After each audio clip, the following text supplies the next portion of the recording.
que habita no esconderijo do Altíssimo e descansa à sombra do Onipotente, diz ao Senhor: meu Deus e meu baluarte, Deus meu, em quem confio. Salmo 91, verso 1 e verso 2. Seja bem-vindo a mais uma manhã. Estamos felizes pela proteção de Deus no decorrer da noite e agradecidos a Ele pela bênção de mais um dia. Queremos que no decorrer desse dia suas mãos, os seus olhos estejam sobre a nossa vida, conduzindo a nossa família também. Queremos nessa manhã, como diz o salmista Davi no Salmo 91, verso 1 e verso 2, o que habita no esconderijo do Altíssimo e descansa à sombra do Onipotente, diz ao Senhor: meu refúgio e meu baluarte, Deus meu, em quem confio. É o que nós falamos e queremos proclamar no decorrer de toda a nossa vida. Ele é o nosso esconderijo, Ele é o nosso Deus Altíssimo. Nós queremos sempre descansar sob as suas asas, porque Ele é onipotente, Ele é o nosso refúgio, Ele é o nosso baluarte, em quem nós confiamos e depositamos a nossa vida por completo nas suas mãos. Estamos estudando as cartas aos Hebreus. E nessa manhã eu quero convidar você a ter a sua Bíblia nas mãos, no capítulo 3, no verso 1. Por isso, santos irmãos, que participais da vocação celestial, considerai atentamente o apóstolo e sumo sacerdote da nossa confissão, Jesus. É pela primeira vez na Bíblia e única que Jesus é chamado de apóstolo. Ele é chamado de apóstolo porque ele também tem uma missão especial em vir aqui a essa terra cumprir a vontade do Pai, formar discípulos, dizer à raça humana qual era o desejo do Pai para os seres humanos, ensinar como é que os seres humanos deveriam receber a salvação. Aqueles que estavam aqui nessa terra, que tinham a responsabilidade de pastorear e ensinar e mostrar o caminho da salvação, tinham perdido o conhecimento, tinham perdido o foco por completo.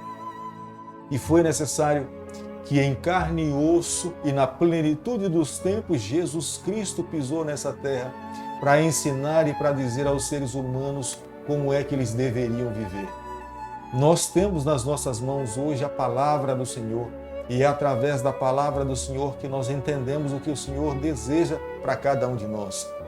A expressão que nós encontramos na Bíblia, capítulo 3, verso 1, santos irmãos, indica o cuidado do autor do livro de Hebreus para com os judeus cristãos, a fim de deixar claro que o seu objetivo não era feri-los, magoá-los, mas o objetivo era orientá-los quanto ao perigo que eles tinham em colocar como base a sua religião através do cerimonialismo tradicional.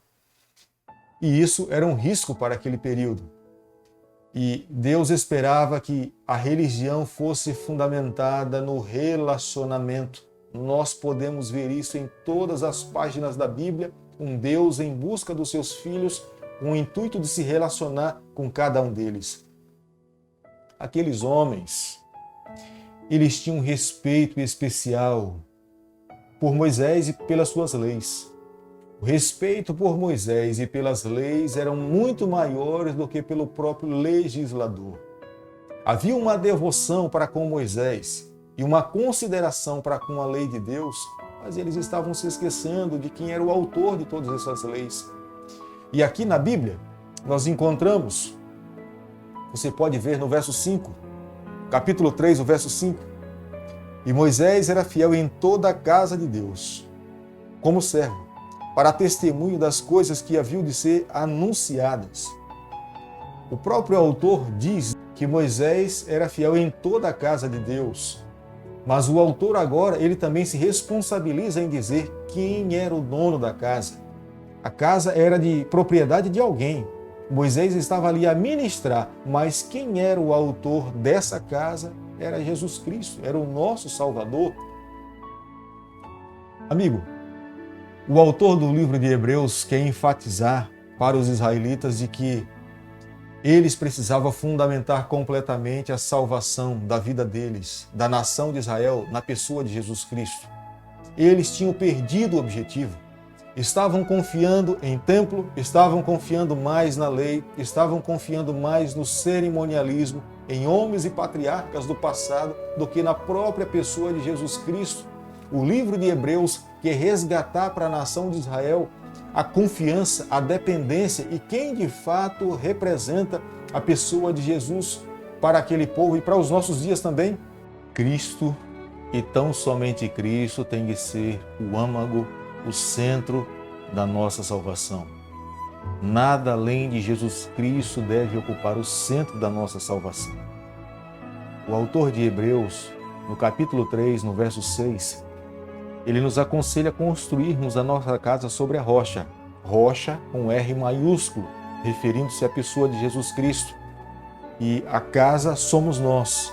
Nós precisamos solidificar a nossa fé e a nossa vida sob a pessoa de Jesus. É o que o autor do livro de Hebreus aconselhava e nos aconselha nos dias de hoje a fazermos com a nossa fé e com a nossa vida.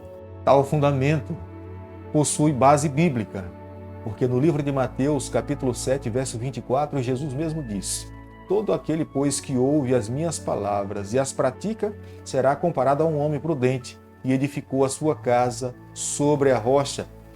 Tiago também confirmou o que Jesus Cristo disse aqui no livro de Mateus: tornai-vos, pois, praticantes da palavra, e não somente ouvintes, enganando-vos a vós mesmos. Tiago, capítulo 1, verso 22. Ouvir é uma coisa, ter a teoria da palavra é uma realidade. Ser praticante da palavra é o sonho de Deus para a vida de todo cristão. Nós precisamos praticar o que nós nos alimentamos na palavra do Senhor. O que nós ouvimos semanalmente na igreja, nós precisamos pedir a Deus forças para que nós possamos colocar em prática no nosso dia a dia. Nós precisamos compreender as palavras de Jesus, quando ele disse aos contemporâneos judeus: porque se de fato cresces em Moisés, também crerias em mim, porquanto ele escreveu a meu respeito. Se, porém, não credes nos seus escritos, como crereis nas minhas palavras? São João capítulo 5, verso 46 a 47. Jesus estava falando que aqueles homens, eles não eram fiéis às palavras do Senhor. Como é que eles não eram fiéis? Na verdade, eles tinham conhecimento da palavra, sabiam quem perfeitamente era o patriarca Moisés, ouviram falar de Jesus Cristo, mas não permitiram que os seus corações fossem convertidos às palavras de Moisés. Não foram fiéis em seguir restritamente o que Moisés estava pedindo para que eles pudessem seguir. Porque se eles tivessem sido fiéis às palavras de Moisés, consequentemente, eles não teriam vivido momentos de incredulidade no deserto. Teriam confiado que Deus iria lhes suprir em todas as coisas. Teriam acreditado de que Deus era soberano e as ordens e os ensinamentos deixados por Deus através da lei de Moisés, consequentemente, seriam de responsabilidade para que eles pudessem seguir. Hoje, nós precisamos ouvir o conselho do autor do livro de Hebreus. Como nós nos encontramos, capítulo 3, o verso 15. Hoje, se ouvirdes a sua voz, não endureçais o vosso coração, como foi na provocação. É necessário deixar que a nossa vida seja conduzida pelo poder do Espírito Santo. Aquela voz que nos incomoda quando nós estamos distante do ideal de Deus. É aquela voz que nos chama a vivermos o sonho do Senhor nessa terra. É aquela voz que nos leva a cada dia a buscarmos mais a Deus, renunciarmos a esse mundo, sacrificarmos as nossas vontades para seguirmos aquilo que Deus pede para que nós possamos seguir. Este é o apelo do autor do livro de Hebreus, no capítulo 3, para a nação de Israel. E entendo que esse é o apelo de Deus para os dias em que nós estamos vivendo. O que nós temos que fazer é responder o que o apóstolo Paulo um dia respondeu ao carcereiro quando lhe indagou: o que é que eu preciso fazer para que eu possa herdar a vida eterna? Está lá no livro de Atos, capítulo 16, o verso 31. Crê no Senhor Jesus e serás salvo tu e a tua casa. Aquele que veio engrandecer a lei e fazê-la grandiosa como está no livro de Isaías, capítulo 42, o verso 21, está reunindo os seus últimos fiéis servos que se encontram nessa terra, que estão edificando a sua vida sobre a rocha. Eu creio que hoje, homens, mulheres, velhos, juvenis, crianças, eu e você, todos nós, o que nós temos que fazer é permitir que Jesus Cristo assuma o senhorio da nossa vida, que tenha o controle por completo do nosso coração.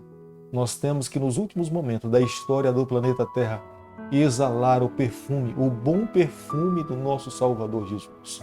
Se esse é o teu desejo nessa manhã, eu quero convidar você a fechar os seus olhos para que nós juntos possamos orar ao Senhor, clamar a Ele pela bênção da nossa vida nesse momento. Bondoso Deus e Pai, nesse momento nós fechamos os nossos olhos para falar contigo, colocamos a nossa vida nas tuas mãos. Nós permitimos, Senhor, que o Senhor assuma o controle completo do nosso coração. Fica conosco no decorrer desse dia, é o nosso pedido e a nossa oração, e nós fazemos em nome de Jesus. Que o Senhor te abençoe e te guarde. Que Ele faça resplandecer o seu rosto sobre você. Que Ele tenha misericórdia de você. Que sobre você Ele levante a sua face e te conceda a paz. Amém.